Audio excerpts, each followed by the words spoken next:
I'm John McPeak, and this is Community Focus, presented by the Friends of MCTV. In this third segment, our guest is Mel Smith, the co-founder and director of the Michigan Traveling Military Museum. Welcome to Community Focus. Hey, welcome. Thank you for having me. Mel, would you give us some background about the Michigan Traveling Military Museum? No problem. We founded the museum in 2011, and it's basically been building on a dream I've had for 40 years.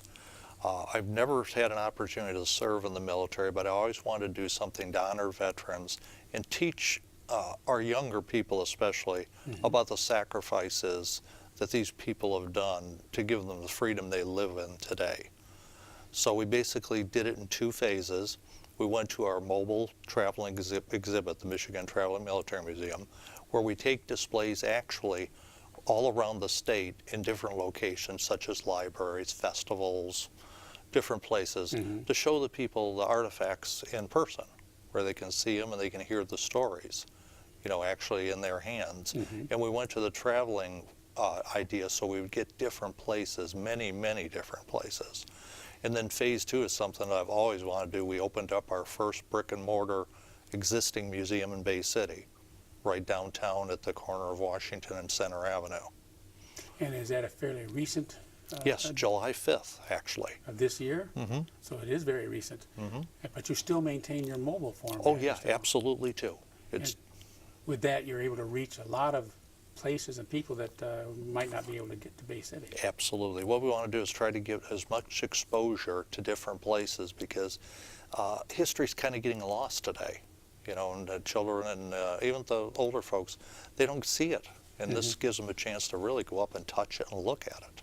Now, what is included in the museum's exhibits? We have a little bit of everything, some really, really fascinating stuff. We have a lot of collections of individual soldiers, you know, chronicling their time like a time capsule. Their uniforms, their medals, their correspondence, military items they brought home from the war, their field equipment. A lot of real interesting things will tell a story. And we have a great collection of captured artifacts from the different forces we fought, the Germans, the Japanese, the Vietnamese, you know, which again, we look at it as like like icing on the cake of the story. We don't honor the enemy, you know, everything's done in a, you know, very honorable and, you know, non-discriminative way to get anybody, you know, angry or upset. But we feel it's part of the history. You know, our veterans brought these artifacts home, and it's basically part of it. Now, in addition to the uniforms of weapons and those sorts of things, you also have personal memorabilia, letters home, letters to servicemen, that kind of thing that kind of hones in on the individual rather than just a... Oh yeah, very much so, John. We have diaries, correspondence, notes, postcards, will really add a real personal touch to it. Can you read these letters and you read their feelings of the time, you know, written out of battlefield zones. It's very touching, and you can see the emotion, you know. How are the items in your museum obtained? Most of them have been purchased over the years. They come out of three large collections, myself and Charles Ray, who's a director, and Jonathan Dove, who's a director. We've purchased them and we've obtained them for just about every way you could do it, from estate sales, you know, yard sales, auctions, collections of fellow collectors that have passed away or have retired from collecting.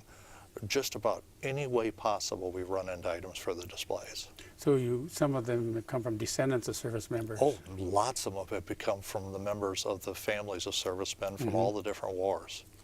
And those groupings of objects from an individual, are you keeping intact, or are you spreading through your... Absolutely intact. We look at each as like a time capsule.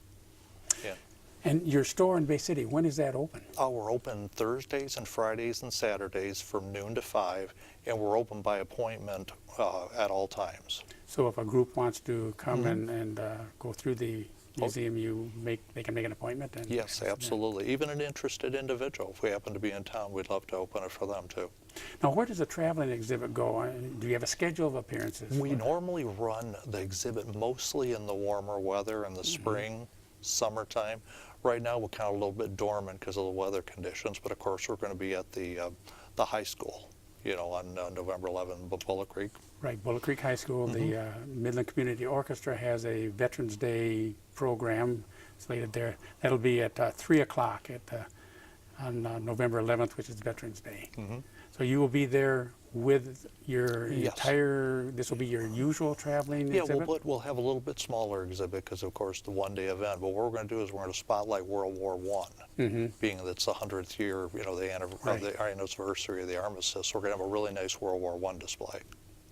And the hands-on, you mentioned about seeing, reading, but do you have actually hands-on? Yeah, we'll have uniforms on mannequins where people can actually touch the fabric and look at the artifacts too.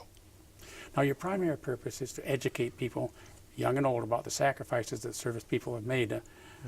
What's the response been from folks who have visited and experienced your traveling exhibit? They love it. It really brings back memories. When they can bring their kids and grandchildren and they can look at the things and talk about it, it's almost like they went back in time.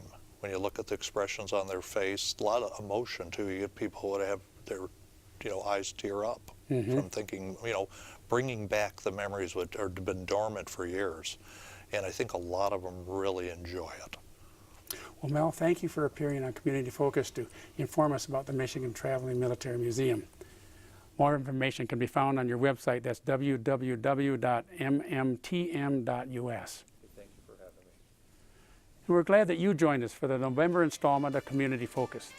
We've learned about some useful, informative, and educational activities that we can all look forward to in Midland in the coming weeks. The Community Focus program is just one of many activities of the Friends of MCTV, activities that continually support and promote our local cable access television station. If you'd like to join the Friends of MCTV or learn more about our organization, you can like us on Facebook, email us at friendsofmctv@gmail.com, or call or visit the MCTV studio in the Grace A. Dow Memorial Library.